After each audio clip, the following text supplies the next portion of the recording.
ask the three new members of this roundtable to make a kind of reflection about all the presentations we heard and a little bit about the subject of digitalization, architecture, and all these AI and other technologies we are facing now as professionals. Well, everyone's still looking at me, so maybe I can start. I think it was a really impressive presentation of the presenters. And then I also personally moved by the quality of the build work, and also along the way the process how they dealt with the restriction in current condition, and also Hungarian's view on new technologies. I think Swin rightly put the agenda of this session, which is in two categories. One is thinking and hands, like mind and hands. Those two categories we have to discuss. And I'd like to start think of and mentioning the Mario Capo, who is the historian at UCL Outlet, and then from his book, The Second Digital Turn, and he talks about the way of using tool and architects has been changed, and in terms of form, and that actually influenced the way to make form, which is kind of Zaha Hadid's the curved form, which rightly executed in Korea by Chan Jung and and Jung Hong, of course. And but at the same time, he criticized. It's not new after Frank Gehry, because Frank Gehry adapted technologies from car design industry, from Citroën, and it's been a quite long time since then, like more than 30 years. Only what she did is the streamlined surface, not in terms of new form. And then at the end of his book, he talks about discrete architecture, which deals with lots of data. So in a way, he talking about the potatoes. The potato has a very wonky shape. The role of the architect is to deliver certain blueprint to make a building and guide how to make build. And then when you're trying to make a drawing out of the potato, you have to think about how many cuts you have to make a contour lines, right? Which is impossible and nonsense to make out of it. But nowadays, through these highly sophisticated computers and the processes, you can easily do. So, and the result, you can get and you can design this potato with computer nowadays. So he ended the book. So after this streamlined development of the whole process of designing. So after like Zaha, maybe you can start to talk about this discrete architecture, which deals with lots of big data, and then truly architect can integrate the AI process in the design process. So the introduction is a bit quite long, but in short, what I'm trying to say is that what we've seen today is the kind of the new tools in which influence the way we make a building as a built form. And I wonder whether any other thought after built form there's a kind of the life cycle of the building, the user, the people who accommodated the space can actually maybe kind of communicate with this space or building itself. I think we don't limit ourselves to, as an architect, to make a nice form or use better brain up to the point to get built. Maybe it's time us to talk about, the whole cycle of the building until it gets demolished. So, by having said that, back to the very early stage, the body and mind, right? But I personally haven't really thought about the mind side. We only thought about thinking and hands. So the brain refers to AI, the hands is for this fabrication. But what about where our minds goes? That's something I have to, set the whole kind of spectrum to talk about the whole issue. Sorry, you'll speak low. For me, it was very refreshing and inspiring to hear all the presentations from both Hungarian side and Korean side. And I was trying to think of what the common themes or the common threads for two countries.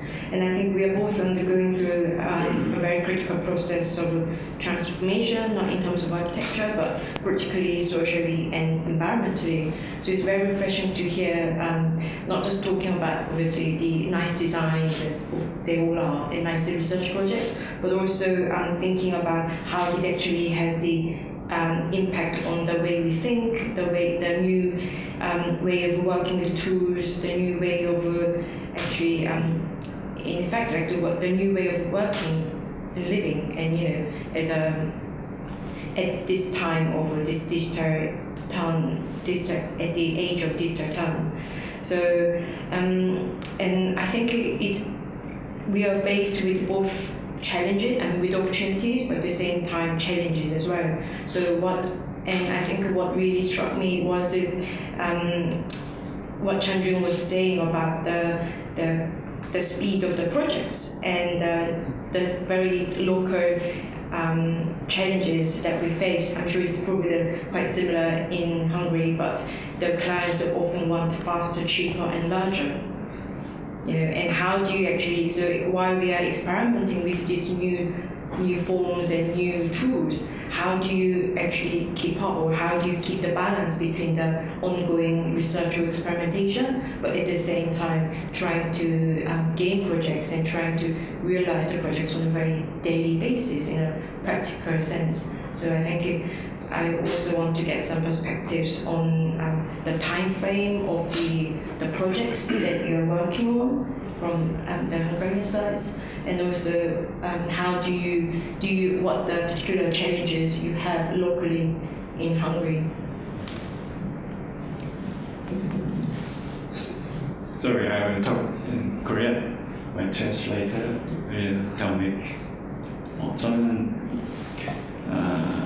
I majored in architect, and I was an architect as a computer programmer. My focus is how 어떻게 하면 사람들이 건축의 공간을 되게 재밌게 가지고 놀 수 있을까 고민을 하다가 이제 게임과 같은 건축을 가상에 만들었습니다.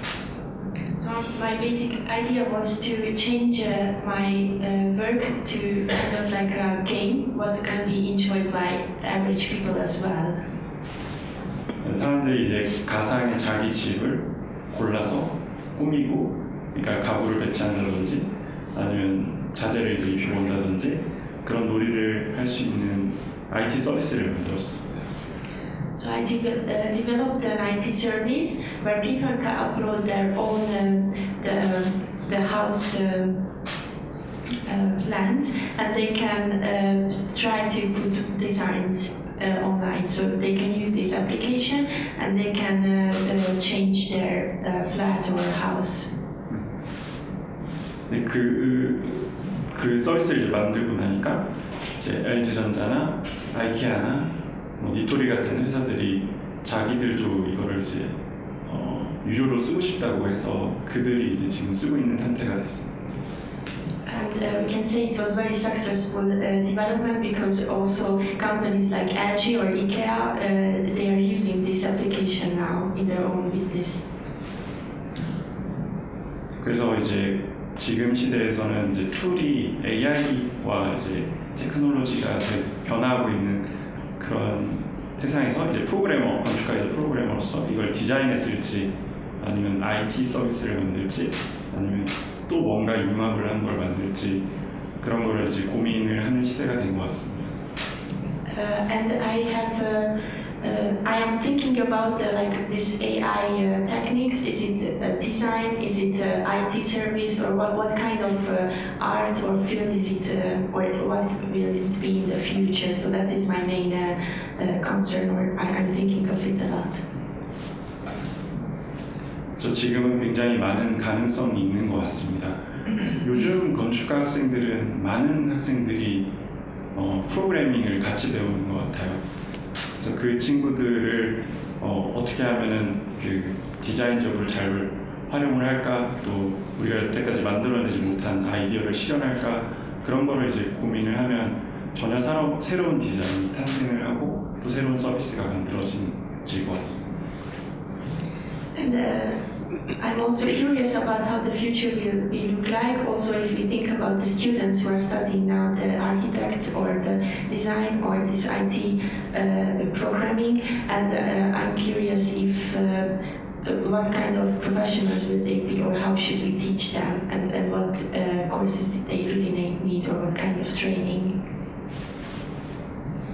그래서 제 옆에 있는 이제 조성현 대표님도 저랑 어떻게 보면 비슷한 그런 발상에서 시작된 새로운 스타트업이라고 볼 수 있는데요.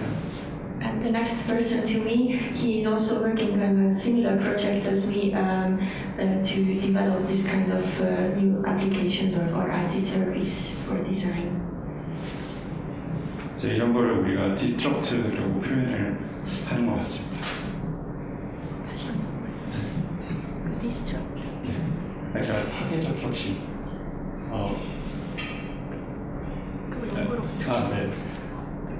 We call it as disruptive innovation. Yeah, disruptive innovation. They use this term for this. 그래서 이제 오늘 프레젠테이션에서도 그러한 가능성을 되게 많이 보게 된 것 같고 이제 이러한 주제를 좀 더 얘기를 했으면 좋겠습니다. It was very good to look at the presentations, and it inspired me a lot, and I'm looking forward to the future and our conference tomorrow as well, and tonight. So I would like to ask any of the Hungarian architects still present in our circle. Would you like to address any of the questions that was raised about your thinking, working methods? I would like to answer your question, because you took a question about how long a project is to be realized and what kind of difficulties we have in the Hungarian architectural industry. As my experience, I mean, we don't make buildings themselves, but we make parts of the building. So I can answer about facades and some kind of unique surfaces. For example, the Graphisoft, the glass building which I have shown, it was like 3 months to plan and 2 or 3 months to the implementation in the factory. I think it was quite fast comparing to how handcrafted was the technology. But sometimes we have to do much for much shorter time. I think for the design it's not always a problem, because we can make it faster if we get to know the partners. But talking about the difficulties, I think there is one side about the regulations that and at our perspective it's quite difficult to maintain a project after the implementation plans, because legally it's not really correct if the architect names who will be the producer of these specific parts, because they are not products which we are doing. But of course there are some ways to skip this difficulty. But also what is difficult that the architects, I don't know what you experience, but the architects really have to fix everything at this implementation plan or execution plan, and after that the budget is usually fixed, and if you don't put anything there into it, but afterwards you realize something, or you just get to know that some special facade will be much more will be more expensive than you thought, then it's really hard to get more money. So we always advise the architects to make or ask us or ask anyone about the budget of that specific unique element, because otherwise it doesn't have a lot of chance here. And the other hand, which is more connected to digital culture in Hungary, I guess that we have really good craftsmen and really good factories, but usually they don't really have the newest technologies. So if we want to state something really interesting or make something which is relevant in the world as well, we have to be very tricky. And that's some kind of, also I think it's kind of a Hungarian mentality all the time, that you are tricky and you try to find the other ways to do stuff. But we so many times face the problem that we have something in mind. There are machines existing for that, but we won't be able to do that in a Hungarian side, because it would be too expensive for the project to produce stuff in China or something. So it is really interesting in Hungary, and I think you can usually see this on the buildings that you have to think another way and make something as it were digitally produced, but it was not, and stuff like that. But it's really challenging and interesting, I guess, and also a new aspect of digitalism, that what you do if you don't have the technology, but you still want to look like if you had it. Yeah, size is a question. I mean, Hungary is a 10 million inhabitant country, and though maybe we could use the same kind of machines and technologies, there is a kind of quantity of architects or quantity of people who would use that very product. If not, then it's not really worth having the machinery or having that kind of factory, this kind of project. Question if we think not in Hungary but in the region, if this could be something scalable. Would you like to answer the questions we got? I think also the scale is matter. So we just completed 2 projects, big scale projects, the last 10 years, and it was really stressful altogether, and the deadlines and all the project timing was really tight, and I don't know how you do it in Korea, but it's not so it's quite usual recently that during the construction you are still working on construction design. So actually it's kind of a continuous delivery of the design and plans, while they are already building out the structure itself. So, and during the construction, you are designing still the building, but or in the same time you do the value engineering as well with the constructor. So sometimes it's a nightmare, and we cannot do this only with the team. So that's why for us it's really important to have a teamwork, because we are also sharing knowledge and putting together knowledge, and also sometimes replacing each other in the cover side of the project, just to release our mind a little bit and to just get a breath of air.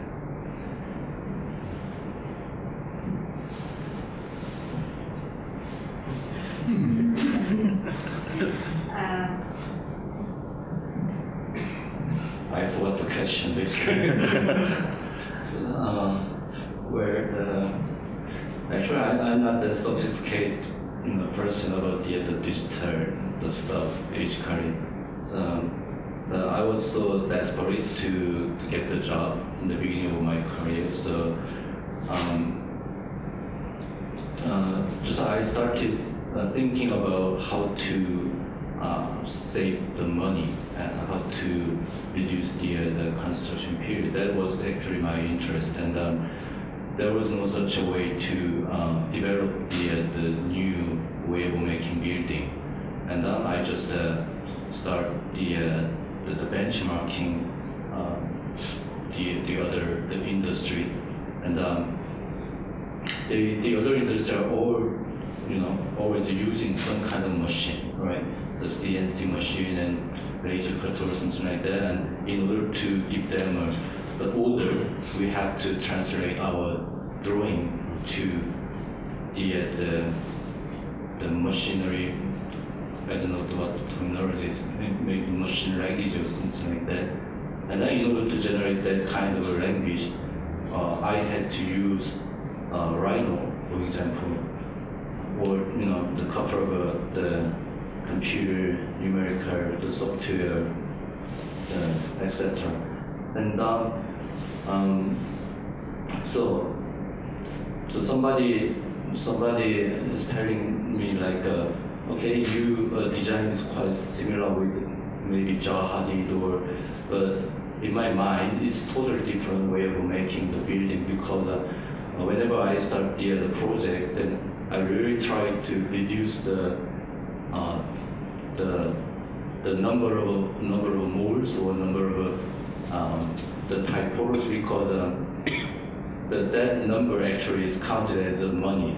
So I really try to set the only one or two modules for generating the component, and so I would say I'm still in the middle of the modernist kind of things, because I really try to stack up the same module in a different way, but each module is it's exactly the same. I'm not using the free curve kind of things, because it's really hard to control, really hard to make the grading system for, there are tons of different kind of the panels, for example. So really try to set up the very, the risk kind of the risk kind of a set. So and then also trying to converge with the other industry, because they are really good at making something. Because architecture field is still, I feel, this is my personal opinion, but I feel it's really narrow to make something. So today's presentation, I didn't have a time to explain every detail about the project, but there are so many the specialists on that project, not from the architectural field, but from the product, the industry. Some guys just making the packaging kind of thing, and some guys just making the carving out the aluminum, the cast kind of thing. And they never thought about what the architecture is, but when we started about something about the architecture with their point of view, then they really dive into the situation, and really great for solving the problem with their own perspectives. That really helps me to figure out what's going on about this project. So what I'm trying to say is, I don't know if I'm really using digital something, or I would say I'm really trying to moderate, the people who is from all the different kind of field, try to merge them into the same agenda. So maybe today we are talking about AI and there's so many stuff that we have to figure out and that we have to understand. But but maybe in the near future, what we have to keep on might be the human relationship to the better world, maybe.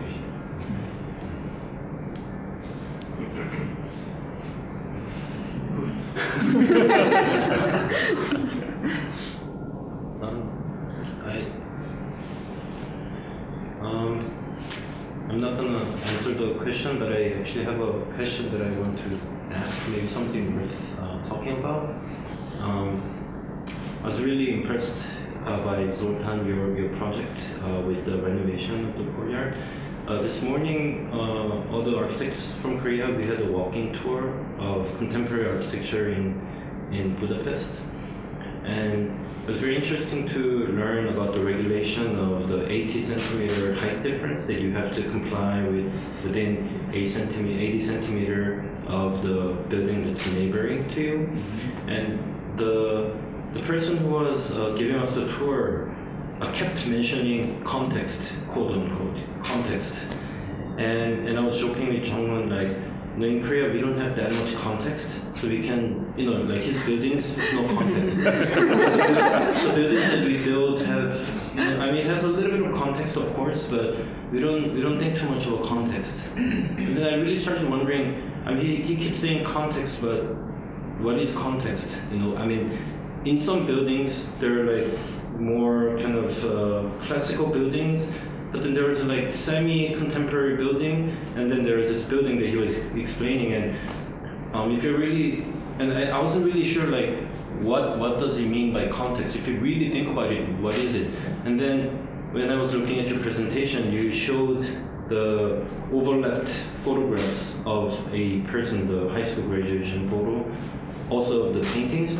And then I started wondering, well, if you or somebody used the same algorithm to take photographs of all the buildings in Budapest and run it through the software to present this is what Budapest architecture is, a facade of it, then what is it going to look like? Because obviously there are some contemporary buildings in Budapest, really classical ones, with turrets and spires and stuff. And then there are like some things that are made of bricks that kind of look modernist, but it's really like more contemporary than what it's shown to be. And then your project, all the night I really thought the interior, the glass and all that was really, really nice and very state of the art. But at the same time, it seems like you have to hide it, because you can't put it on the facade. But as an architect, you want to put it on the facade because you want your building to wow people and you want it to look nice, but you can't do that because context doesn't allow it.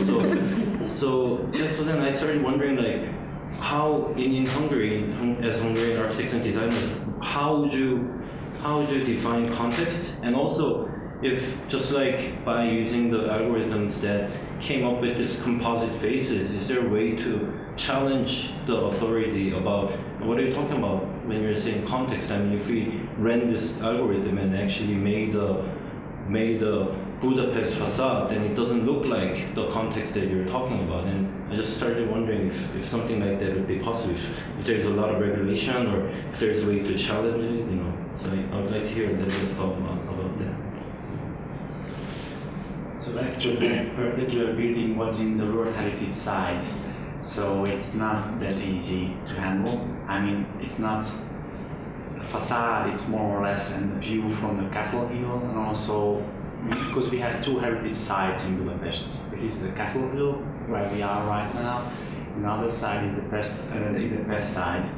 And the regulations are quite strict, and they are really looking after all the buildings side by side. And we have so-called architecture juries in each district. And we took almost 1 year to the different projects, residential projects, a refurbishment and extension. It took us 1 year to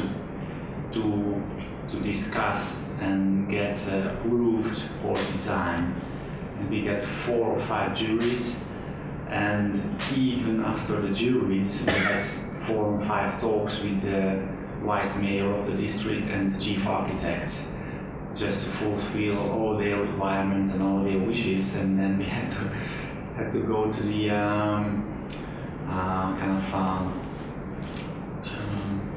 even higher levels. It's kind of a state-run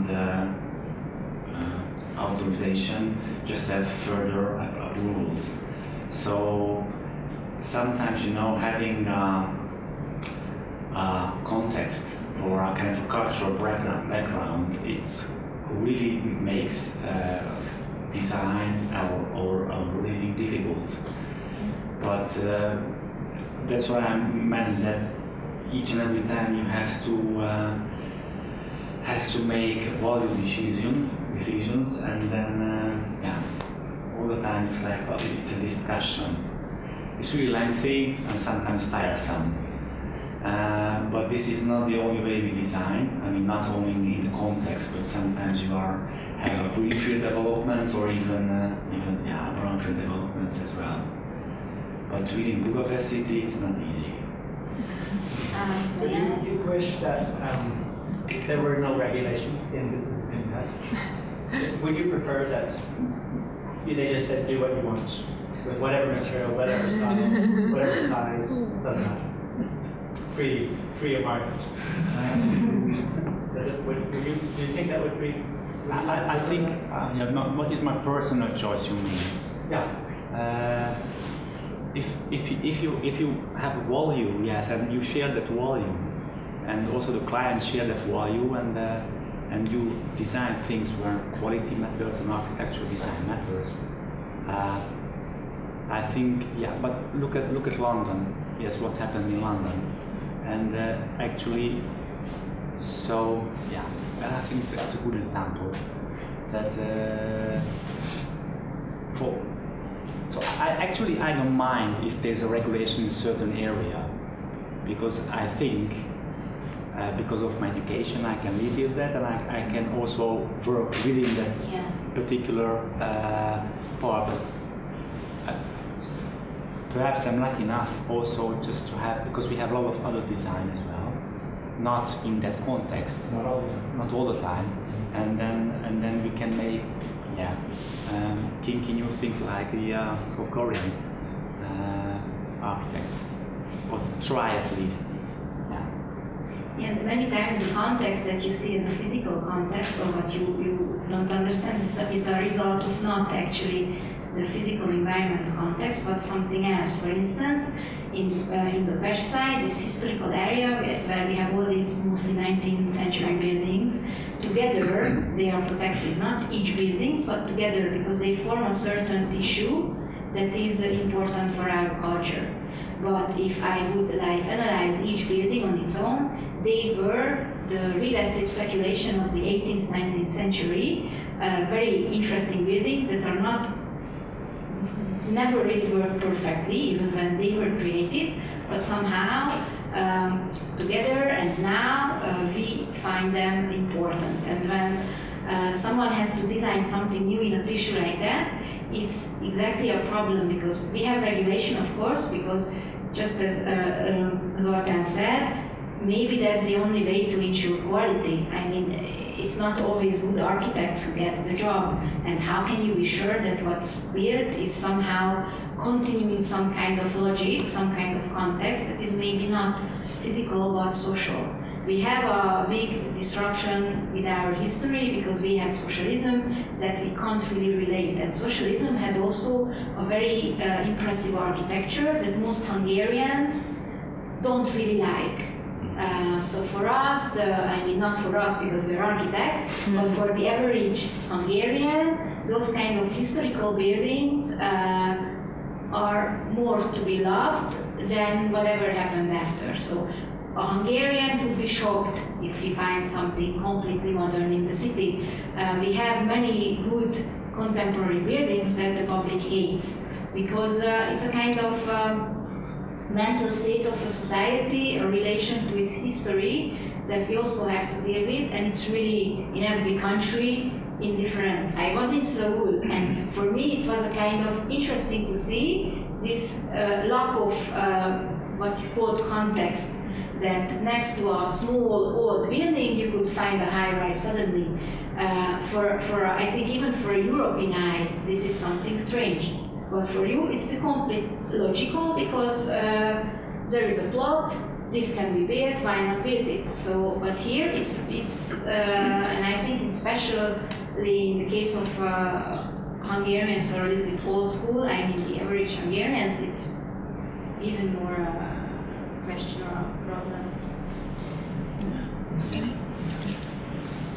I just want to react both things from my side, because for me it's interesting, because I think I'm a little bit more like a traditional Hungarian in this way. I mean, not about the modern buildings, but this context was always really obvious for me. And I have studied architecture, but I was always really dealing hard with new buildings. I mean, I never wished to design a new building. Sometimes I had to, of course, you need to design a family house in architecture school, but when I could choose, I have always chosen some extension or some addition or something with existing park or existing buildings. Now I just have realized that maybe it's because I'm from Budapest and I am Hungarian, or something. It comes from inside, and yeah, there is one point that I think that it signs these theses that it's really coming from people somehow. And yes, about the regulations, I think that it's really a hard topic, because as you have said that sometimes or they meant to somehow regularize what bad architects do in the city, but I think that there's no worse than a very, very boring building because of the regulations and bad art. I mean, I don't know. I mean, this way I'm very postmodern, that maybe a shit building is better than something which is want to adapt the regulation, but it's totally boring and nothing happens in it. So it's really a hard question. But otherwise, if nothing would be regulated, then maybe the buildings were not saved, which meant to be saved, or the heritage. So it is also very interesting. Yes, I have forgot the third thing, but it doesn't matter. Anyone would like to reflect, or maybe from the audience? Any reflections?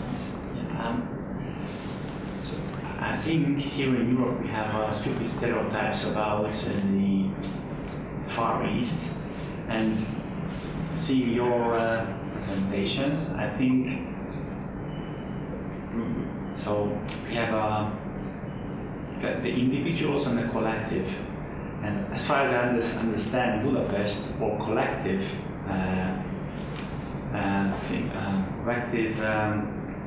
ideas is much more stronger than we had what you have in South Korea, which is actually was a surprise for me in that sense. So perhaps myself, I have to also, module my brain.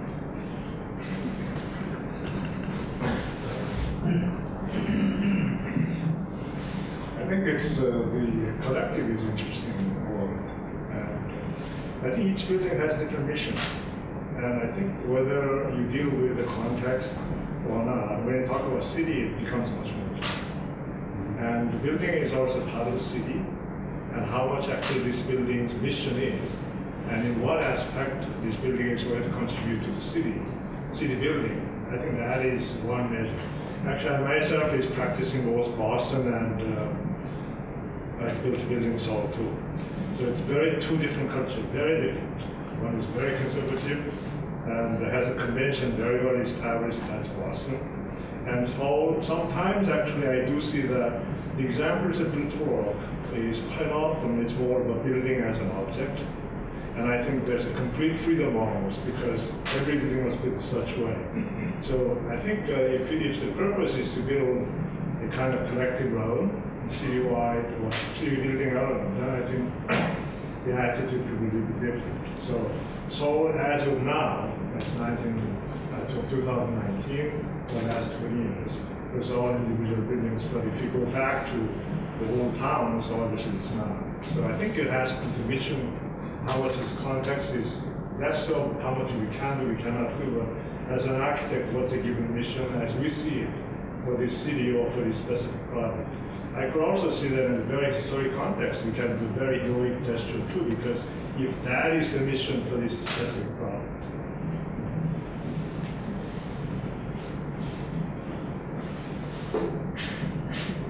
I want to ask a question also, because in this topic of architecture and digitalization, in the computer science and everything changed very, very quickly, and we don't mind to change, to have totally different devices. We are not attached to the past. But I think the one I like this, you say about the mission of architecture, but the role of architecture is also to give some stability to people. I think I mean, I'm coming from a country the opposite of Korea, maybe it's Switzerland, where people want to die in the same environment where they were born. They are very attached to this. But I think it's more a question that even in a country that everything is changing very, very quickly, the built environment can give you this stability that things will remain longer and give you this. It's not something that can change totally all the time. And I was wondering if in your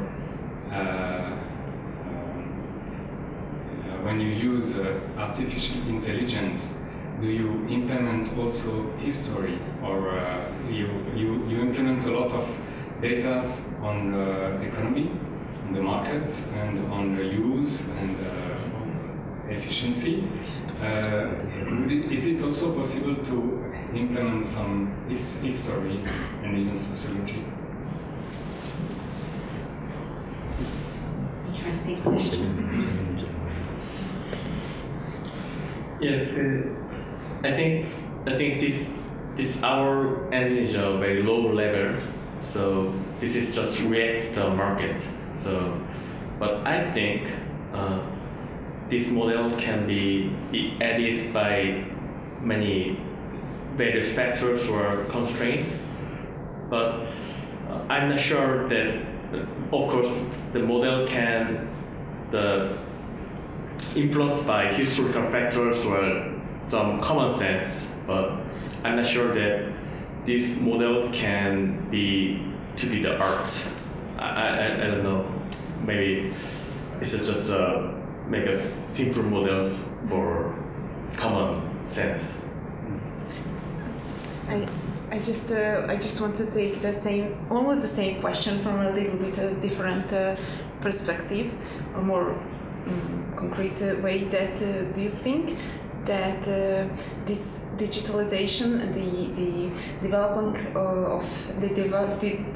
of technologies can or will or have to bring back something of the crafted identity of the historical buildings, like what you can see in Budapest? I really precisely mean the decorations and the forms, because if you think about 3D printed concrete or something in the future, I can imagine that just a printer comes and we will not have to make everything optimized and aesthetically like rectangular, because we don't have to think about the production of the elements in the factory and something. And I have a theory about this, that maybe it will bring back something about this very decorative or for more formative architecture.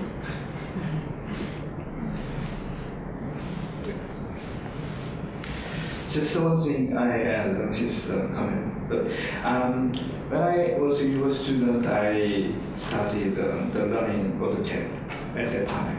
But my former generation didn't use AutoCAD. My generation started AutoCAD. And 5 years later, the 3D tool like 3D Max, Rhino, this is very popular. When I was at Jaha, OPS is most of the staff using the grasshoppers. The Rhino is very similar to like AutoCAD.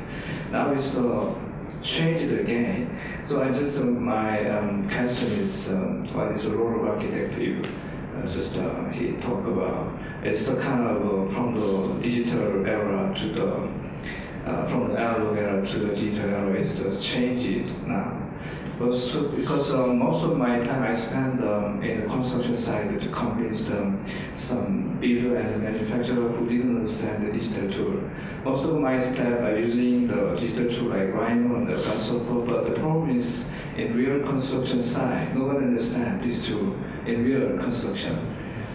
But because in Korean construction, the field, for instance, the concrete framework, 70% of the worker is Chinese Korean. So nobody in the brick work is more serious because for the last 30 years we construct a lot the Korean building, with brick work. The problem is they don't want to work more like this way. The brick worker is not. It's very difficult to find. Find is the worker. So the other thing is the steel work is more serious. Now it's changing always. But so that's the reason his work, the space work, the tool is very interesting for me. Somehow I'm very skeptical somehow because we can use like a digital tool to just check out the law of architecture and to reduce our mistake or something. But it's very nice. But he gonna make a punchline, I'm sure, right? But the other side. So what are you gonna do as an architect? So I studied architecture and philosophy when I was a university student. I just it's an important thing to understand the point and the philosophy. Now, this is really important human being thing. What is the meaning of existence? So this very ironic thing is as the digital is developed, as our emotion and very complicated our intuition. So we have to understand that's very carefully. So, but the problem is that in the school, I don't think so. We study a lot about this thing. So that's the other issue I'm thinking of today. Yeah, it's. I think it's very interesting, and as our company is also making some kind of experiences, can we really describe with the algorithm what the city needs? So if we have all the data, we have the AI that can calculate, that can machine learn. So if we give them all the architecture projects ever built in the world, can he learn to become an architect? Really, I think for me it's a big question. I don't know if any of you have an idea. It's a little bit about this question of philosophy, that's something he can't learn, I'm sure. Maybe I'm wrong, I don't know. But can really become AI an architect, and like 99% of the architect's work today won't really be necessary because an AI can do it. I don't know. It's that's something I have to come to and front the question, because we've been kept saying kind of technologies, but the technologies also we're not frontier of technologies in a sense. We are borrowing from computer science and also like the skills from ship industry or product industry. Architecture is very slow cycle we always encounter. And then fashions, and then computer, and then IT is really fast, right? And then now we are come to the question whether we get away from keep borrowing from adding disciplines, and then truly can also impact on to other industries, right? And then the brain scientists start look into human body and then how it works, right? Now we truly understand through scanning, and then we kind of got into the insight on this DNA. We already solved the whole spectrum, but they don't never got to the point to understand how the mind works, right? So that's why the other field the close to build is the art, like the performance art is kind of the uprising kind of key issues to look into and understand how the body works and how our mind works, right? And then before going too far,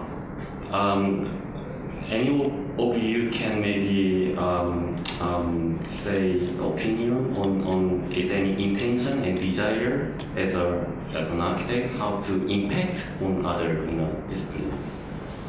Yeah. I think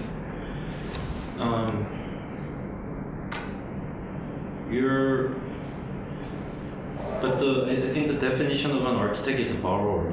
Like maybe we want to be artists, philosopher, builder, drawer, and sociologist, everything. And I think that's the definition of architecture. And rather than shying away from borrowing, I think the more we borrow, the unique we become, because architects are, by definition, somebody who manages this chaos into a cosmos. So yeah, I think we should. More is better, definitely. And in the beginning, you said something about tool. There's this quote by Nietzsche that I really like, where he was writing at the time when typewriters were being invented, and he said, the tools we write with impact the way we think, and I think that's definitely true. And the more tools we have, the more impact we get from outside, the more we can do, and also become the master of organizing this world into something that's meaningful, something that has a mission. So, for me, definitely anything I can borrow from whatever discipline. I think the more the better. Sorry, it's a quick reason, because it's been really surprised for me that hearing from Sweden, because maybe the Sweden is well known as an artist in Korea at the same time, because it's one of the kind of interesting figure in Korea, not only as an architect but also a public artist, right? And then what's interesting is the creativity doesn't have to be constrained by what we use as a tool. The kind of great things of the human, something that's different from a machine, is that something machine never can understand coming from ourselves, and that's creativity, right? And which never tied into what we use, right? So that's a bit really surprised. We never get away from borrowing. But I think this is just my personal opinion, but I really believe that my son will not have a driver's license because he will not drive. I really believe my son, at some point before he's dead, wouldn't have a cell phone because the cell phone would be implanted in his body. I believe it 100%. It's just gonna happen. I think I really believe that.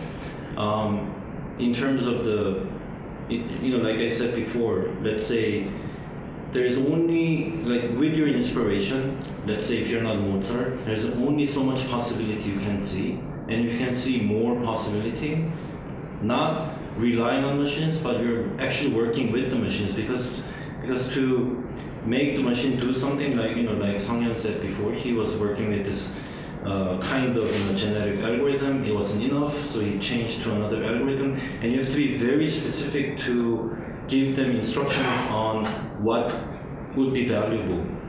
Sometimes it can learn by itself, but most of the times I think at some point you have to make a judgment as a human being, because I think computers wouldn't be able to know what the mission is.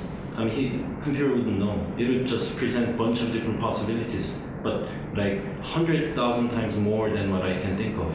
And then for me as a human to go in there and look at them and say, oh, if my mission is so and so, and these would be worthwhile, and then run them through the machine again, and then you'll see more possibilities, and then you'll be able to make judgment calls afterwards, And I think, why not? I think definitely, because it gives us more possibility. it's being creative. As a human being, you're being creative by letting you work with a machine or computer, AI or whatever. And I think for a profession that wants to be creative and wants to not only preserve the history or context or whatnot, which is good, but at the same time, we want to break the rules and present new context and present new history, then definitely I think you have to be open to any and all possibility that's out there. And I just don't see why not.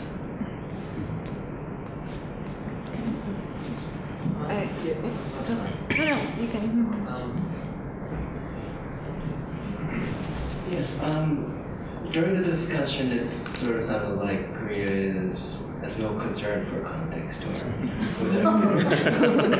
issues of context, but that is not the case. So in Hungary, we have a wide spectrum of architecture and architects, and we have a very inventive way of approaching the issue of context, which will be built tomorrow in the symposium called Urban Regenerations. And that was just a small PR. It was also a nice closing word because we are basically eaten by our time in this event. So I would like to thank all the presenters and the public to be here and to have this interesting discussion. Though I think we only just started to scratch the surface, but. Anyway, so I wish you a pleasant stay in Hungary and meet as many Budapest people and building as much you can. And thank you for the invitation and thank you for